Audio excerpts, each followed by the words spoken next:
कौन कौन हो सकते हैं, जदयू के कोटे से कौन कौन मंत्री बन सकते हैं, 85 सीट के साथ है। तो अब ऐसे में देखना होगा क्या बीजेपी एक मंत्री ज्यादा अपने कोटे से दे सकती है जदयू से। शंका है कि कौन डिप्टी सीएम होगा। तो चलिए हम 2-3 फॉर्मूले की बात करते हैं कि डिप्टी सीएम का क्या कुछ इस बार खास रहने वाला है। जो लिस्ट है वो फाइनल कर दिया है, हम आपको एक एक करके नाम बताएंगे। नोरमा ग्रुप, जो सोचता है वो करता है, आपके अपने सपनों का आशियाना। नमस्कार, मैं दीपक, देख रहे हैं आप भारत लाइव। देखिए, बिहार में विधानसभा का चुनाव समाप्त हो चुका है। अब आपको भी इंतजार होगा कि कौन बनेगा मुख्यमंत्री। क्या नीतीश कुमार फिर से बनेंगे मुख्यमंत्री? आपको यह भी इंतजार होगा कि जदयू, आरएलएम, एलजेपीआर, बीजेपी और हम से कौन मंत्री बन सकता है। आपको बता दें कि एक तरफ जदयू और बाकी पार्टियां जो है वो अपने मंत्रियों का नाम फाइनल कर चुके हैं, लेकिन वहीं पे बीजेपी का मीटिंग मंथन लगातार जारी है। दिल्ली में हाई लीडरशिप के तहत जो मीटिंग है वो अभी भी चल ही रहा है। तो इस खबर में हम आपको बताएंगे कि जदयू के मंत्री कौन कौन हो सकते हैं, जदयू के कोटे से कौन कौन मंत्री बन सकते हैं। लेकिन उससे पहले हम आपको यह बता दें कि यह कयास लगाया जा रहा है कि नीतीश कुमार ही 20 नवंबर को 10वीं बार मुख्यमंत्री पद की शपथ ले सकते हैं। लेकिन अभी तक भाजपा जो है अपने मंत्रियों को लेकर लगातार जो है मीटिंग और मंथन जारी की हुई है। आपको यह भी बता दें कि यह भी कयास लगाए जा रहे हैं कि जदयू के जो कोटे से मंत्री हैं वो वही हो सकते हैं जो पहले रहे हैं, लेकिन भाजपा जो है कुछ नामों में बदलाव कर सकती है। कुछ बड़े नाम जो है, बड़े चेहरे जो हैं वो इस बार शामिल हो सकते हैं और कुछ पुराने चेहरे जो हैं उनको हटाया जा सकता है। अब कौन आएगा कौन नहीं आएगा ये देखना दिलचस्प होगा। लेकिन उससे पहले हम आपको यह भी बता दें कि बीजेपी कोटा से, जदयू कोटा से, हम आरएलएम और एलजेपीआर कोटा से कितने कितने मंत्री बन सकते हैं। बात इस खबर में हम डिप्टी सीएम की भी करेंगे। बात इस खबर में हम ये भी करेंगे कि आखिर बिहार में इस बार कितने डिप्टी सीएम बनने जा रहे हैं, क्या कुछ फॉर्मूला रहने वाला है। तो सबसे पहले आप ये जानिए कि बीजेपी से इस बार 15 मंत्री हो सकते हैं, वहीं जदयू से 14 मंत्री हो सकते हैं। लेकिन अगर सीट बंटवारे की हम बात कर ले तो सीट बंटवारे में दोनों तरफ से, मतलब बीजेपी और जदयू दोनों में 101 मतलब कि बराबर बराबर सीट जो है वो बांटी गई थी। कोई बड़े भाई की भूमिका में नहीं था। लेकिन अगर सीट जीतने की बात करें, विधानसभा में सबसे ज्यादा सीट जीतने की बात करें तो सबसे आगे बीजेपी 89 सीट, वहीं पे जदयू जो है 85 सीट के साथ है। तो अब ऐसे में देखना होगा क्या बीजेपी एक मंत्री ज्यादा अपने कोटे से दे सकती है जदयू से। तो देखिए, एक बार फिर से फॉर्मूला सुन लीजिएगा। बीजेपी में से 15 मंत्री हो सकते हैं, जदयू से 14 मंत्री हो सकते हैं, एलजेपीआर से 3 मंत्री हो सकते हैं। 29 सीटों में 19 सीटों पर चिराग पासवान की पार्टी एलजेपीआर ने बहुमत जो है वो हासिल किया है। आगे अगर हम बात करें हम से तो एक मंत्री बन सकते हैं। आरएलएम की बात करें तो एक मंत्री आरएलएम से हो सकते हैं। अगर आप कुल मिला ले तो 34 मंत्री जो हैं वो हो सकते हैं।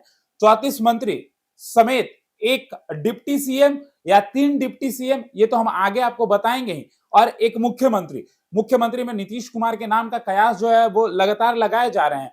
कहा जा रहा है कि नीतीश कुमार ही 10वीं बार मुख्यमंत्री पद का शपथ ले सकते हैं।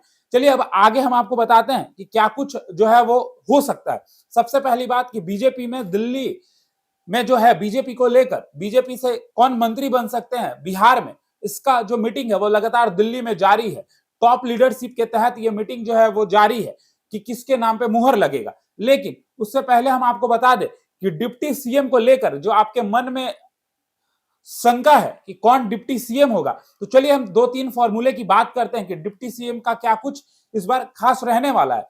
सबसे पहले हम आपको बताएं तो एक ओबीसी और ईबीसी और एक जनरल की कैटेगरी से मुख्यमंत्री के बाद उप मुख्यमंत्री बन सकते हैं। सबसे पहले हम आपको बता दें कि विजय सिन्हा का नाम जो है में भी इस बार कट सकता है। विजय सिन्हा को कोई और पद दिया जा सकता है। अब कौन सा पद मिलेगा ये तो देखना दिलचस्प होगा, लेकिन सम्राट चौधरी इस रेस में अभी भी बने हुए हैं।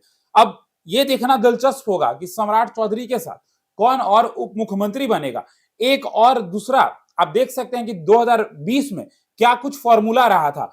रेणु कुशवाहा, माफ कीजिएगा, रेणु देवी को जो है वो उप मुख्यमंत्री बनाया गया था और तारकिशोर प्रसाद को, मतलब कि एक महिला उप मुख्यमंत्री बनी थी। तो क्या भाजपा फिर से एक महिला उप मुख्यमंत्री जो है वो दे सकती है। अगर बात करें तीसरे फॉर्मूला की तो कहीं ना कहीं चिराग पासवान का भी नाम जो है वो चल रहा है। लेकिन दूसरे तरफ अगर बात कर ले तो अरुण भारती का भी जो नाम है वो लगातार चर्चा का विषय बना हुआ है। क्या अरुण भारती जो है एलजेपीआर से उप मुख्यमंत्री का शपथ ले सकते हैं? लेकिन भाजपा ये चाहती है कि केंद्रीय मंत्री चिराग पासवान अब केंद्र को छोड़कर बिहार का कार्यभार संभाले। तो अब ये देखना दिलचस्प होगा कि महिला जो है वो डिप्टी सीएम होगी या चिराग पासवान डिप्टी सीएम होंगे या उन्हीं के पार्टी से अरुण भारती डिप्टी सीएम होंगे या सम्राट चौधरी के साथ और कौन कौन डिप्टी सीएम हो सकता है। अब देखिए, हमने आपसे एक बात जो है वो कहा था कि जेडीयू अपने कोटे के मंत्रियों में कोई बड़ा बदलाव नहीं किया है, लेकिन जो लिस्ट है वो फाइनल कर दिया है। हम आपको एक एक करके नाम बताएंगे कि आखिर वो कौन से मंत्री हैं जिनके नाम पे मुहर लग चुका है। सबसे पहले शालिनी मिश्रा, उसके बाद बात कर ले उमेश कुशवाहा, वुलो मंडल, उसके बाद मदन सहनी, संतोष निराला, मंजीत सिंह, अशोक चौधरी, लेसी सिंह, जमा खान, जयंत राज, महेश्वर हजारी, विजय चौधरी, विजेंद्र यादव, श्रवण कुमार और लेसी सिंह, ये सारे जदयू के कोटे से जो है इन्हें मंत्री पद मिल सकती है। बहुत ज्यादा चांसेस है कि ये जो है वो मंत्री बन सकते हैं। दूसरी तरफ अगर हम बात कर ले मांझी के बेटे और कुशवाहा की पत्नी, मतलब कि जीतन राम मांझी के बेटे और उपेंद्र कुशवाहा की पत्नी स्नेहलता कुशवाहा, जो जिन्होंने सासाराम से जो है वो जीत हासिल की है, इन्हें भी मंत्री पद जो है वो मिल सकता है। तो अब ये देखना दिलचस्प होगा कि मंत्री के साथ स्पीकर के रेस में भी जो है विजय सिन्हा आगे चल रहे हैं, तो किसे कौन सा मंत्री पद मिलेगा ये देखना सबसे बड़ा दिलचस्प होगा। और क्या वही नामों में मुहर लगेगा जो पहले थे या नाम जो है बदल जाएगा? तो चलिए आप भी इंतजार करिए 20 तारीख का, और क्या कुछ होगा 20 तारीख को आप जरूर देखिएगा। तमाम ऐसे ही खबरों के लिए हमारे साथ बने रहे। भारत लाइव देख रहे थे आप, धन्यवाद। आपके सपनों को हमने सजाया है, ई होम्स पैनोरमा को हमने बनाया है। ई होम्स मेरा एक सपना था जिसपे मैं पिछले 4 साल से काम कर रहा था। हमने जो बनाया है वो सबने है माना। ई होम्स पैनोरमा में हो आपका भी आशियाना। और फाइनली हमने 2021 में इस प्रोजेक्ट को लॉन्च किया। बहुत लोग अप्रिशिएट कर रहे हैं कि पूर्णिया जैसे शहर में, बिहार के, एक तो बिहार की बात करें उसमें भी पूर्णिया जैसे छोटे जगह में इस तरह का लाइफस्टाइल देना, ये सुन के हम लोगों को बहुत अच्छा लगता है। ई होम्स में हमने कुछ और भी किया है, जैसे हम जिस जगह में रह रहे हैं हमारे फैमिली सिक्योर हो, उनको सिक्योरिटी का ध्यान में रखा है। आपकी सुविधा और सुरक्षा आपके लिए खास है, ये आपका विश्वास है। इसमें आर्टिफिशियल इंटेलिजेंस का 7 लेयर सिक्योरिटी का हमने इस्तेमाल किया है। लस ग्रीन कैंपस को बनाया है। यदि हमारा बाउंड्री वाल है तो वो वर्टिकल गार्डन है।